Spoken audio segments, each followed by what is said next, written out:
Que peut faire l'Europe pour contrer la nouvelle désinhibition politique américaine? Trump, si l'on accepte un moment de se défocaliser du personnage et des valeurs qu'il véhicule, c'est d'abord une fuite en avant dans l'investissement et les baisses d'impôts. Si ces deux chocs sont bien au rendez-vous, et si le protectionnisme de Trump demeure de façade, ou exclusivement ciblé sur la Chine et le Mexique, cela ne peut faire que plus de croissance et sûrement plus de prix et de salaires. Même s'il ne faut pas exagérer ce risque dans une économie qui est aujourd'hui sur un plein emploi de façade. Nul doute alors que la Fed n'a plus de bonnes raisons de jouer la prudence concernant la remontée de ses taux. Les marchés ne s'y trompent pas. Les taux longs sont partout déjà repartis à la hausse, l'euro flirte avec ses points bas vis-à-vis du dollar et pourrait rejoindre la parité assez rapidement, et la bourse commence à comprendre que l'arrivée de Trump annonce des lendemains qui chantent pour la croissance économique. Côté européen, la dépréciation de l'euro est plutôt une bonne chose. C'est en général ce qui nous permet de nous arrimer à la reprise US.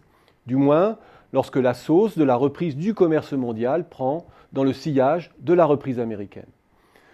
Sauf que là, le choc de change se complique de celui de la remontée des taux et surtout d'une repentification de la courbe des taux. Même si la BCE devait poursuivre sa ligne accommodante quelque temps, le tournant américain sonne la fin de partie du quantitative easing.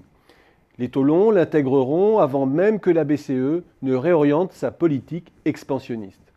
Et cette tension se diffusera à l'ensemble du monde.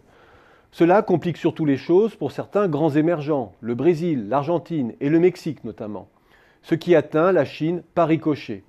Autrement dit, la dépréciation de l'euro n'aura pas l'effet escompté sur la relance des exportations extra-européennes.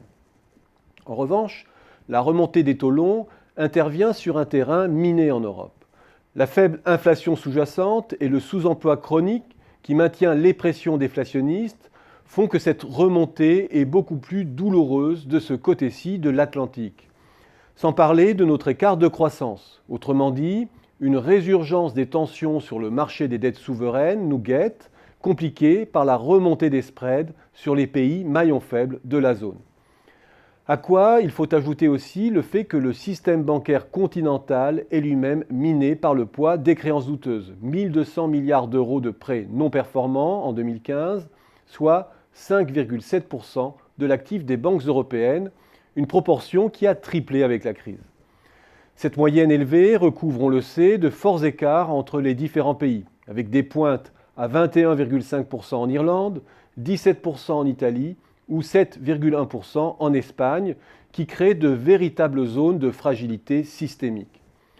Sans croissance et sans inflation, l'Europe non coordonnée ne peut que s'empêtrer dans le choc de la remontée des taux. Et à cela, il n'existe qu'une seule réponse, que l'Allemagne change radicalement le cap de sa politique budgétaire et impulse un véritable plan de relance de l'investissement. Elle ne le fera pas, et au final, cela pourrait bien porter un coup fatal à l'euro. Il ne l'avait peut-être pas prévu, mais le nouveau couple des maîtres du monde que sont Merkel et Trump pourrait bien être les fossoyeurs de la monnaie unique.